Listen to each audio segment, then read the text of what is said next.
بسم اللہ الرحمن الرحیم الحمد للہ کفا وسلام علی عبادہ الذین اصطفى اما بعد اعوذ باللہ من الشیطان الرجیم بسم اللہ الرحمن الرحیم کل نفس ذائقۃ الموت وانما توفون اجورکم یوم القیامہ فمن زحزح عن النار وادخل الجنة فقد فاز وما الحياة الدنيا إلا متاع الغرور۔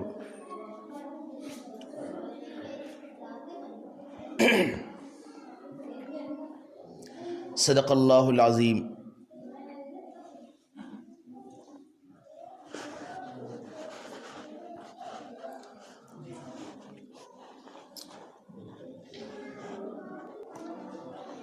میرے واجب الاحترام بزرگوں دوستو،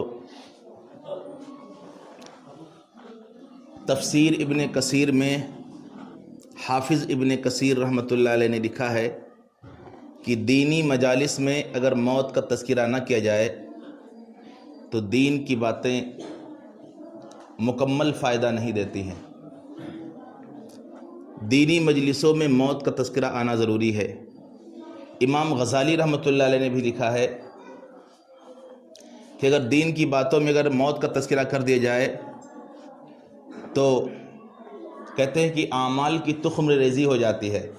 جس طرح کھیت میں بیج ڈالا جائے اور اس میں جوتائی اور اس میں پانی نہ ڈالا جائے تو اس میں پودا نہیں نکلتا ہے، ایسے دین کی بات ہو اور موت کا تذکرہ نہ ہو تو اس کی تخم ریزی نہیں ہو پاتی ہے، پھل نہیں آتے ہیں۔ تو میں جو کچھ آج بتا رہا ہوں، یعنی موت کا تذکرہ کر رہا ہوں، یہ ایک تھیوری ہے، ایک جگ بیتی ہے اور ہر ایک کے ساتھ آپ بیتی ہونے والی ہے۔ یعنی موت کا تذکرہ جو میں کر رہا ہوں، یہ موت کا تذکرہ ابھی تھیوری کی شکل میں ہے، کل ہمارے پریکٹیکل لائف میں یہ ہو جائے گا کہ موت کیسے آتی ہے اور موت کے وقت کیا کیفیت ہوتی ہے۔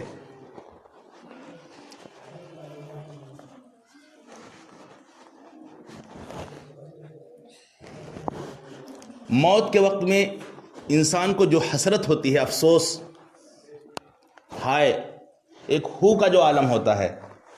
امام غزالی رحمۃ اللہ نے لکھا ہے کہ 8 ارب انسانوں کے 16 ارب آنکھوں میں جو پھیلی ہوئی چیز ہے، اگر ایک انسان کی موت کے وقت میں جو حسرت ہوتی ہے 8 ارب انسانوں کے 16 ارب آنکھوں میں تقسیم کر دیا جائے تو کسی انسان کے چہرے پر مسکراہٹ باقی نہ رہے، جگنو باقی نہ رہے، افسوس کرے، اتنی حسرت ہوتی ہے۔ کیونکہ موت کے وقت کیفیت ہوتی ہے کہ آدمی کا حاضر غائب، غائب حاضر ہو جاتا ہے، دور نزدیک، نزدیک دور ہو جاتا ہے، بند دروازے اس کے سامنے کھل جاتے ہیں اور کھلے ہوئے دروازے اس کے سامنے بند ہو جاتے ہیں، اپنا بیگانہ اور بیگانہ اپنا نظر آنے لگتا ہے۔ تو موت کے وقت میں انسان کو جو حسرت ہوتی ہے، جو افسوس ہوتا ہے اور جو ہو کا عالم ہوتا ہے، اس ایک انسان کی موت کے وقت میں جو حسرت ہوتی ہے 8 ارب انسانوں کے پھیلے ہوئے 16 ارب آنکھوں میں اگر تقسیم کیا جائے تو کسی انسان کے چہرے پر مسکراہٹ باقی نہ رہے۔ اللہ ہمیں یقین نصیب فرمائے۔ حسرت کیا ہوتی ہے؟ انسان کی جب روح کا نکلنے کا وقت آتا ہے تو آسمانوں سے اور اس کو پتہ چل جاتا ہے کہ روح نکالنے کے آئے ہیں تو اسے درخواست کرتا ہے۔ کیا درخواست کرتا ہے؟ دو چیزیں کرتا ہے۔ کہتے ہیں کہ موت کے وقت میں انسان کی عقل بالکل عروج پر ہوتی ہے۔ آج جو ہماری عقل گم ہو گئی ہے وہ حب دنیا میں، مال سے آدمی کا عقل کمزور ہو جاتا ہے، لیکن موت کے وقت انسان کی عقل جو ہوتی ہے بالکل عروج پر ہوتی ہے، اس لیے وہ جو بات کرے گا وہ سچی صحیح بات کرے گا۔ تو اس میں کتابوں میں لکھا ہے، قرآن کریم کی آیت ہے کہ لولا اخرتنی الی اجل قریب فاصدق واکم من الصالحین، 2 خواہش کرے گا۔ یہ جو آئی ہوئی موت ہے اگر اس کو مؤخر کر دیا جائے تو میں صدقہ دوں گا، زکوٰۃ نکالوں گا۔ صدقہ زکوٰۃ صرف مال کو نہیں کہتے ہیں، یعنی اپنی جمع پونجی میں سے جو ہوگا میں اللہ کے راستے میں صدقہ کروں گا، یہ مطلب ہے۔ اللہ نے جو دیا ہے، اپنی جو اللہ نے جو صلاحیت دی ہے، اپنی صلاحیت کو اللہ نے سوچنے کی صلاحیت دی ہے، سوچنے کی صلاحیت کو اللہ کے راستے میں لگاؤں گا. فکر کی صلاحیت ہے تو فکر کی صلاحیتوں کو اللہ کے راستے میں لگاؤں گا. جوانی دی ہے تو جوانی اللہ کے راستے میں, مال دیا ہے تو مال اللہ کے راستے میں, جذبات دیا ہے تو نیک جذبات اللہ کے راستے میں. فاصدق واکم من الصالحین کا یہی معنی ہے کہ انسان کے پاس جو کچھ ہے وہ اللہ کے راستے میں لگائے. اس کا معنی یہ ہے واکم من الصالحین, اور میں دوست تبدیل کروں گا. آج ہمارے دوست وہ ہیں جن کے پاس میں مال کا تذکرہ ہوتا ہے, متاع کا تذکرہ ہوتا ہے, کار کا تذکرہ ہوتا ہے, کوٹھی کا تذکرہ ہوتا ہے, کھیت کا تذکرہ ہوتا ہے, کھلیان کا تذکرہ ہوتا ہے, آخرت کا تذکرہ نہیں ہوتا ہے. تو میں حلقے احباب تبدیل کروں گا, نیک لوگوں کے ساتھ میں رہوں گا. یہ دو حضرت کہتا ہے. فرشتے پوچھتے کتنا ٹائم چاہیے؟ کہا 1 دن دے دو. کتنے دن؟ 1 دن. فرشتے فوراً, فرشتوں کے سامنے تو پوری بات ہے, پورا رجسٹر ان کے سامنے ہے. وہ تمہاری زندگی کا پورا کیلکولیٹر کرتے ہیں اور کہتے ہیں کہ تم کو 9312 دن دیے گئے تھے, تم نے یہ حسرت کیوں نہیں پوری کی؟ 1 دن میں پوری کر لو گے. ایک مثال دے رہا ہوں میں, 9012 دن یا 9013, کوئی بھی آپ کر سکتے ہیں. یعنی زندگی کا کیلکولیٹر بتاتے ہیں کہ اتنے دن تم کو دیے گئے تھے, تم نے کیا کیا؟ کیا وہ حسرت 1 دن میں پوری کر لو گے؟ فرشتے آسمانوں پر جاتے ہیں اور پھر آتے ہیں تو بندہ سمجھتا ہے, اس کے چہرے پر مسکراہٹ ہوتی ہے کہ شاید میری خواہش پوری ہو جائے. کہتے 1 ساعت ہی دے دو, 1 لمحہ ہی. 1 لمحہ کہتے ہیں 22 منٹ یا 24 منٹ کا ہوتا ہے, جو اہل علم فرماتے ہیں اتنا ہی لمحہ مل جائے. لیکن اسے کوئی اس کا سوال کا جواب نہیں ہوتا ہے. آسمانوں پر پھر فرشتے جاتے ہیں, تھوڑی دیر بعد پھر آتے ہیں اور اس سے کچھ بات نہیں کرتے ہیں اور اس کے ہر عضو کو سونگھنا شروع کر دیتے ہیں. آنکھ کو سونگھتے ہیں, کان کو سونگھتے ہیں, انسان کے رخسار کو سونگھتے ہیں, منہ کو سونگھتے ہیں, ہر عضو کو سونگھنا شروع کر دیتے ہیں. وہ آدمی کہتا ہے کہ یار آپس میں تم لوگ سونگ رہے ہو, موقع واردات میں ہی ہوں, یعنی میرے بارے میں ساری چیزیں ہو رہی ہیں, آخر مجھے بھی تو شریک کرو کہ آخر تم لوگ کیا کر رہے ہو. تو فرشتے کہتے ہیں میں دیکھ رہا ہوں کہ اس سے خوشبو آ رہی ہے یا بدبو آ رہی ہے. انسان دنیا میں جو بھی عمل کرتا ہے, کھاتا ہو, پیتا ہو, سوتا ہو, جاگتا ہو, کوئی بھی کام کرتا ہو, اس کے عمل میں تو خوشبو ہوتی ہے تو بدبو ہوتی ہے. حیا خوشبو ہے, بے حیائی بدبو ہے. سچ خوشبو ہے, جھوٹ بدبو ہے. قرآن خوشبو ہے, موسیقی اور گانا بدبو ہے. انسان جو بھی عمل کرتا ہے, سنت خوشبو ہے, بدعت بدبو ہے, دنیا کا رسم و رواج میں بدبو ہے, اور نیک اعمال کے اندر خوشبو ہے. کیا ہے؟ تو فرشتے کہتے ہیں کہ میں سارے اعضاء کو سونگھتا ہوں, میں دیکھ رہا ہوں کس کے اندر خوشبو آ رہی ہے یا بدبو آ رہی ہے. کیا دیکھ رہا ہوں؟ خوشبو آ رہی ہے. کیونکہ آدمی جو بھی عمل کرتا ہے اس کے اندر تو خوشبو ہوگی یا تو بدبو ہوگی. اچھے اعمال کی خوشبو ہے اور برے اعمال کی بدبو ہے. حضور صلی اللہ علیہ وسلم کی سیرت کا تذکرہ ہو تو خوشبو ہے, نیک باتوں کا تذکرہ ہو تو خوشبو ہے, گانے کا اور دنیا کی تذکرہ ہو تو اس میں بدبو ہے. حیا خوشبو ہے, بے حیا خوشبو ہے. سنت کے مطابق زندگی گزاریں گے تو خوشبو ہے. تو فرشتے کہتے ہیں میں دیکھ رہا تھا کہ خوشبو آ رہی ہے, بدبو آ رہی ہے. پھر اس کے بعد میں اس کی روح نکل جاتی ہے اور ایک ہو کا عالم ہوتا ہے.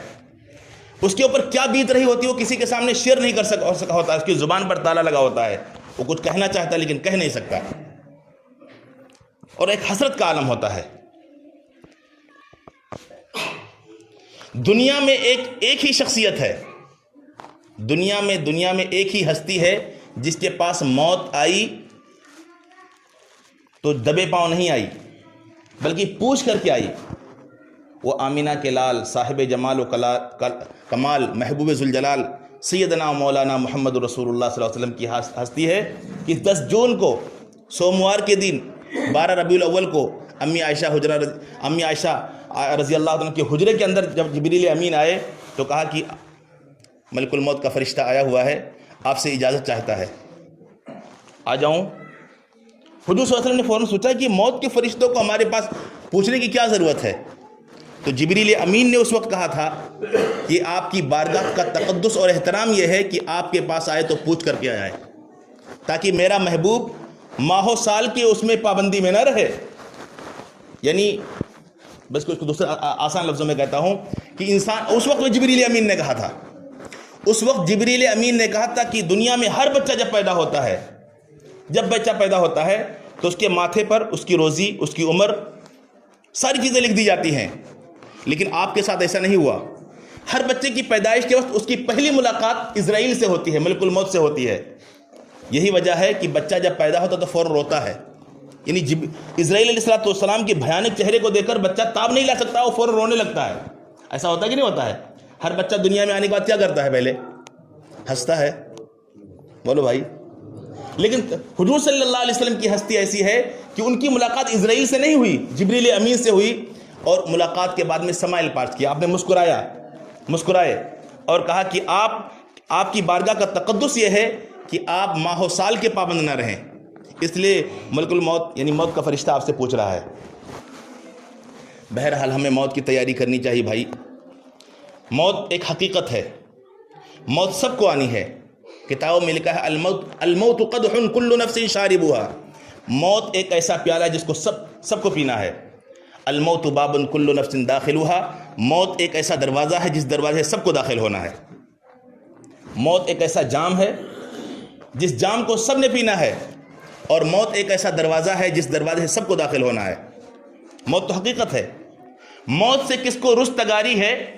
آج وہ, کل ہماری باری ہے. آج نہیں تو کل, کل نہیں تو پرسوں یہ جنازہ ہمارا بھی اٹھنے والا ہے. تو ہم غفلت میں نہ رہیں. عقل مند انسان وہی کہلاتا ہے جو موت سے پہلے موت کی تیاری کرے. موت کو بھول کر کے ہم زندگی گزاریں گے تو یہ ایک ہو کا عالم ہوگا, ہم برداشت نہیں کر سکتے. یعنی وہ حسرت جو افسوس ہوتی ہے 16 ارب انسانوں کی آنکھوں میں اگر تقسیم کر دیا جائے تو وہ حسرت انسان کے چہرے پر مسکراہٹ باقی نہ رہے. اس لیے بھائی ہمیں موت کو سامنے رکھ کر کے زندگی گزارنی ہے. آدمی موت کو جب سامنے رکھتا ہے, اور دونوں فرق ہے, ایک آدمی موت کو ہمیشہ نظروں میں رکھتا ہے تو اس کی زندگی گزارنے کا انداز یہ ہوتا ہے کہ مجھے کس کس کو کیا دینا ہے, کس کس کو. اور آدمی اگر موت کو بھولا ہوتا ہے کہ مجھے دنیا ہی میں رہنا ہے تو اس کی سوچ یہ ہوتی ہے کہ مجھے لوگوں سے کیا کیا لینا ہے. اپنے حقوق کی فکر ہوگی, اور جس کو جانا ہوگا وہ اپنے حقوق کو ادا کر کے دنیا سے جانا چاہے گا. دنیا میں کوئی معاملہ میرے سامنے نہ رہ جائے. قرض کا مسئلہ ہو, معاملات کا مسئلہ ہو, لین دین کا مسئلہ ہو, حقوق کا مسئلہ ہو. آپ حیران ہوں گے قیامت میں حقوق کے بعد حقوق اللہ میں سب سے پہلے سوال نماز کا ہوگا. کس کا ہوگا؟ اولی پرشش نماز بود, روز محشر کی جان گداز بود. روز محشر جبکہ آدمی کی جان پگھل رہی ہوگی, سب سے پہلے نماز کا حساب ہوگا. ایک بندہ حج کر کے آیا ہوگا, ایک عمرہ کر کے آیا ہوگا, ایک آدمی دنیا میں سخی اور فیاض ہوگا. اللہ میں نے یہ کام کیا ہے. اللہ تعالیٰ کی ساری باتیں چھوڑو, پہلے نماز کا ٹائٹل بتاؤ. تمہاری نامہ اعمال کی فہرست میں نماز کتنی تھی اور نماز کی کوالٹی کیا تھی, پہلے نماز بتاؤ. وہ کہے گا میں نے بڑا سخاوت کیا ہے, غریبوں کی مدد کی ہے, سڑک بنوایا ہے, میں غریبوں کے ساتھ ساتھ رہا ہوں, میں نے حج کیے ہیں اتنے. وہ ساری باتیں اللہ تعالیٰ کی ساری باتیں چھوڑو, پہلے نماز بتاؤ. نماز بتاؤ. تو حقوق اللہ میں سب سے پہلے کس کا سوال ہوگا بھائی؟ سب سے پہلے. اور حقوق العباد کی لسٹ میں سب سے پہلے سوال ہوگا وہ بیوی کے تعلق سے ہوگا کہ بیوی کے ساتھ تمہارا سلوک کیسے تھا. حضور صلی اللہ علیہ وسلم فرماتے ہیں انا خیرکم لأہلی, تم میں بہتر وہ ہے جو اپنی بیویوں کے ساتھ اچھا ہو, اور میں اپنی بیویوں کے حق میں سب سے بہتر ہوں. تو بھائی حقوق العباد کی کچہری میں سب سے پہلے جو سوال ہوگا وہ بیوی کے تعلق ہوگا, تمہارا سلوک بیوی کے ساتھ کیسے تھا. اور پھر ایک سوال اور بھی حدیث میں آتا ہے کہ ایک سوال ہوگا کہ تمہارا غریب ہمسایہ اپنے امیر ہمسایہ کے بارے میں دعویٰ دائر کرے گا. انشاءاللہ عمل کریں گے, حقوق اللہ بھی ادا کریں گے. حضور صلی اللہ علیہ وسلم دنیا سے جا رہے تھے, آپ نے پوری زندگی کا نچوڑ بتا دیا.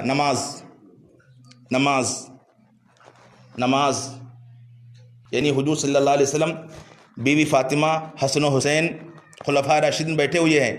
علی کو کہا کہ اپنے کان میرے لبوں کے قریب کرو. آپ نے یہ وصیت نہیں کی کہ میری فاطمہ کا خیال کرنا, میرے جگر گوشے حسن حسین کا خیال کرنا. آپ نے کہا کہ میری امت کا خیال کرنا. آپ نے فرمایا الصلاۃ, نماز کا خیال کرنا. نماز میں کوئی کمپرومائز نہ کرنا. آپ خود ہی بتاؤ کہ نماز کس صورت میں معاف ہو سکتی ہے. ہم دنیا میں چھوٹی چھوٹی باتوں کو دیکھتے تھے, لیکن نماز میں کوئی معافی ہے ہی نہیں. ہاں توبہ کے بعد میں تو معافی ہو سکتی ہے, لیکن نماز کسی بھی مجبوری میں معاف نہیں ہے. حاجی لوگ یہاں پر بیٹھے ہوئے ہیں, حج کو گئے ہیں. طواف خانہ کعبہ کا پروڈکٹ ہے. خانہ کعبہ پوری دنیا میں ایک ہے, اور طواف کرنے والی عبادت بھی پوری دنیا میں. یہاں پہ طواف ہو سکتا ہے, ملک شام میں ہو سکتا ہے, کہیں پہ نہیں ہو سکتا ہے. یعنی طواف والی عبادت, لیکن جیسے ہی مؤذن کی حی علی الصلاۃ کی آواز آتی ہے, پولیس سامنے آ جاتی ہے کہ طواف کو روک دو, نماز میں آؤ. اللہ فرماتے ہیں اگر طواف جیسی عبادت کو میں روک سکتا ہوں نماز کے لیے, تم اپنا کاروبار کیوں نہیں روک سکتے؟ اپنا بازار میں جانا کیوں نہیں روک سکتے؟ گاڑی کو کیوں نہیں روک سکتے؟ صبح کیوں نہیں اٹھ سکتے؟ سوال ہے کہ نہیں سوال ہے؟ اور سوال ہوگا ہم سے نماز کے بارے میں. تو بھائی ہم نماز میں کوئی کمر, یہ اتنا بڑا مجمع کوئی باہر سے نہیں آیا ہے, سب یہی کے علاقے کے لوگ ہیں. فجر میں کیوں نہیں رہتے؟ ظہر میں پابندی کیوں نہیں ہے؟ کیا عصر میں ہم چائے کا پروگرام نہیں کرتے؟ کیا مغرب کے بعد ہم کھانا نہیں کھاتے؟ کیا عشاء کے بعد ہم میٹھی نیند نہیں لیتے؟ پھر یہ دو رخی کیوں؟ اللہ ہی کے ساتھ دو رخی کیوں؟ اللہ ہی کا کھا کر کے اور اللہ سے بغاوت. اس لیے بھائی ہم سچی پکی توبہ کریں اور نمازوں کی پابندی شروع کریں اور ماں باپ کی خدمت کریں, اولاد کی اچھی تربیت کریں, بیویوں کے حقوق ادا کریں.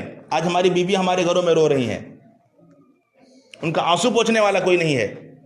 ایک بیوی جب جدا ہو کر کے آتی ہے, جب بھی اس کو دکھ ہوگا, جب بھی اس کو تکلیف پہنچے گی, اس کو بھائی یاد آئیں گے, اس کا باپ یاد آئے گا, جنم کی سہیلیاں یاد آئیں گی, اس کے رشتہ دار یاد آئیں گے, اس کو وطن یاد آئے گا. آج اس کا آنسو پوچھنے والا تمہارے سوا کوئی نہیں ہے. اس کے حقوق کیوں نہیں ادا کرتے؟ بیویوں کو کیوں نہیں خوش رکھتے؟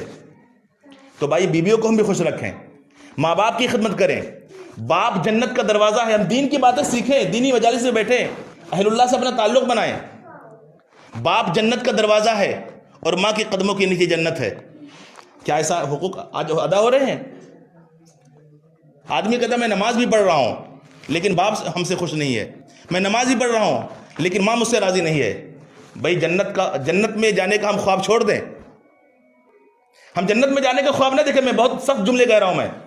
اگر ماں باپ راضی نہیں ہے تو آپ جنت میں جانے کا خواب چھوڑ دیں. دنیا میں ماں باپ کو راضی کیجئے. پیدا اللہ نے کیا ہے, صحیح بات ہے. پیدا کس نے کیا ہے بھائی؟ سارے بولیں. پیدا کس نے کیا ہے؟ پیدا اللہ نے کیا ہے. لیکن دنیا میں آنے کا ذریعہ جو اللہ نے بنایا ہے, ماں باپ کو بنایا ہے. یہ بیچ میں جو ماں باپ کو رکھا ہے, کس لیے رکھا ہے؟ اگر وہ رب حقیقی ہے تو رب مجازی ہیں. اگر یہ ہماری پرورش نہ کرتے, یہ دکھ نہ اٹھاتے, یہ پریشانیاں نہ جھیلتے, یہ اگر ہمیں پیدا ہوتے ہی کوڑے دان پہ پھینک دیتے تو ہم بڑے کیسے ہوتے؟ آج جو ہم سینہ تان کے بولتے ہیں کہ ہمارے ساتھ ماں باپ نے کیا کیا, یہ کیا ہے بھائی؟ ماں باپ کی عظمت کے لیے صرف ماں باپ ہونا کافی ہے. ماں باپ بہت بڑا ولی ہو, ماں باپ بہت بڑے عالم ہو, یہ ضروری نہیں ہے. ماں باپ کی عظمت کے لیے صرف ماں ہونا اور باپ ہونا کافی ہے بس. باپ چاہے مشرک ہوں, باپ چاہے کافر ہوں, ماں باپ چاہے کیسے بھی ہوں, باپ کی عظمت کے لیے اور ماں کی شان کے لیے صرف ماں باپ ہونا کافی ہے. تو انشاءاللہ ہم ماں باپ کی خدمت کریں, خوش رکھیں بھائی. آج محدث حدیث بیان کرتا ہے, داعی دعوت و تبلیغ کرتا ہے, علماء بیرون سفر تقریر کرتے ہیں. کس کے لیے؟ جنت پانے کے لیے. اللہ فرماتے ہیں کہ جنت کہاں تلاش کر رہے ہو؟ جنت تمہارے ماں کے قدموں میں چھپی ہوئی ہے. جنت کہاں تلاش کر رہے ہو؟ جنت تو تمہارے ماں کے قدموں میں چھپی ہوئی ہے. وہاں ان کی خدمت کو نہیں کرتے. تو بھائی ہم ماں باپ کی خدمت کریں, اولاد کی اچھی تربیت کریں. آج ہماری اولاد, کیا ہم اپنے بچوں کو ABCD کی فکر کر رہے ہیں؟ الف با تا کی کو نہیں فکر کر رہے ہیں. ہمارے بچے اگر 4 بچے ہیں تو ایک بچے کو ہم حافظ قرآن بنائیں. کیا بنائیں؟ حافظ قرآن کو کیا ملے گا؟ وہ تو ملے گا ہی, لیکن حافظ قرآن کے والدین کو ایک ایسا تاج پہنا جائے گا, ذوہ ازوہ من الشمس. قرآن کریم میں حدیث میں ہے کہ وہ ایسا تاج پہنا جائے گا جس کی روشنی سورج سے بھی زیادہ چمکدار ہوگی. یعنی سورج کی روشنی اس کے سامنے پھیکی پڑ جائے گی. یہ والدین کا اعزاز ہوگا. لوگ سمجھ رہے ہوں گے کہ کسی امت کے نبی آ رہے ہیں, لوگ کہیں گے نہیں حافظ قرآن کے والد آ رہے ہیں. حافظ قرآن کے کون آ رہے ہیں؟ والد آ رہے ہیں. تو اپنے بچوں کو حافظ قرآن بنائیں. اگر ہم یہ سوچ کر کے پڑھاتے ہیں کہ کھائے گا کہاں سے, تو بھائی علماء کھا رہے ہیں. اچھا ایک میں مثال دیتا ہوں. پیسے والے کھاتے ہیں کہ نہیں کھاتے ہیں؟ سارے بولیں. پیسے والے اچھا کھاتے ہیں نا؟ پیسے والے اچھا کھاتے کہ نہیں کھاتے ہیں؟ سارے بولیں. اچھا کھاتے ہیں نا, اچھا پہنتے ہیں. ان کے پیسے کو جیسے لوگ عزت بھی کرتے ہیں. بغیر پیسے کے علماء حفاظ کو اللہ تعالیٰ اچھا کھلاتا ہے, اچھا پہناتا ہے. اور کچھ لوگ نہیں, سارے لوگ عزت کرتے ہیں. ایسا ہو رہا ہے کہ نہیں ہو رہا ہے؟ بھئی پیسے والے اچھا کھاتے کہ نہیں کھاتے ہیں؟ اچھا کھاتے ہیں, اچھا پہنتے ہیں. ان کے پیسے کی وجہ سے ان کے عہدے کو جیسے کچھ لوگ ان کی عزت بھی کرتے ہیں. ایسا دنیا میں آنکھوں سے دیکھنے کو ملتا ہے. لیکن اہل علم کو اللہ تبارک و تعالیٰ بغیر پیسے کے اچھا کھلاتا ہے, اچھا پہناتا ہے, اور کچھ لوگ نہیں, سارے لوگ عزت کرتے ہیں. بھائی اصل عزت کیا ہے؟ اصل عزت دنیا کی عزت ہے. اصل عزت تو یہ ہے کہ دنیا میں بھی ہو, قبر میں بھی ہو, حشر میں بھی ہو, پلسرات پہ بھی ہو, جنت میں بھی ہو, اور اہل علم کے درمیان میں بھی ہو.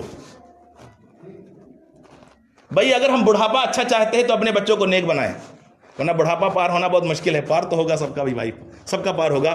لیکن اگر ہم چاہ رہے ہیں کہ ہمارا بڑھاپا اچھے سے گزرے تو اپنی اولاد کو کیا بنائیں؟ نیک بنائیں.